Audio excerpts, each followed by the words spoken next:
In 1982, the energy drink industry didn't exist. But an Austrian toothpaste marketer tasted a cheap Thai tonic, felt his jet lag vanish, and thought, the whole world needs this.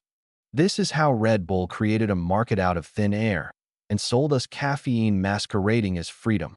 Long before the skinny silver can, there was Krating Daeng, Thai for red gour.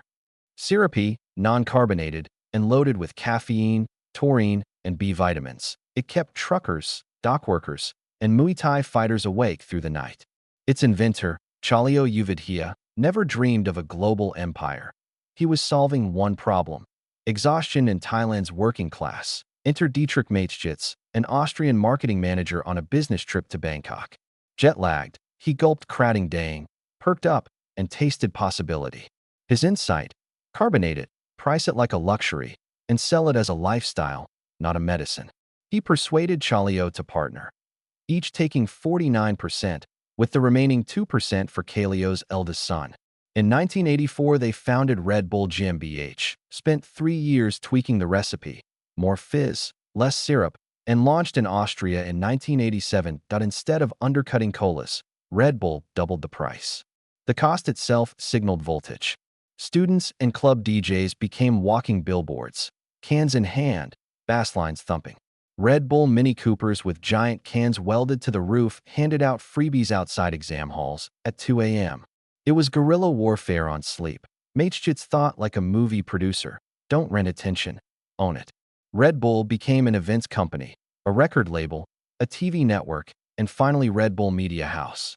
In 2012, the brand literally left the planet, bankrolling Felix Baumgartner's Stratos jump from 39 kilometers up. 8 million people watched live on YouTube, and the stunt generated hundreds of millions of dollars in free publicity. The slogan "Red Bull gives you wings" was perfect until 2013, when an American consumer said, "I still don't have wings," and filed a class action suit. Red Bull settled for $13 million, 10 in cash or 15 in product per claimant.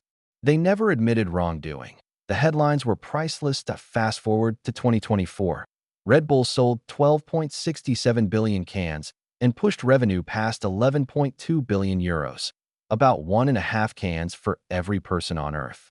Competitors like Monster and Rockstar exist, but they're playing on a field Red Bull painted. Dietrich Mateschitz died in 2022. Instead of one new CEO, Red Bull installed a 3-person management board, while his son Mark inherited his father's 49% stake. The machine keeps humming. 175 countries, 2 Formula One teams, football clubs from Salzburg to New York, and a media library deep enough to run its own streaming service. Oh, what can we learn?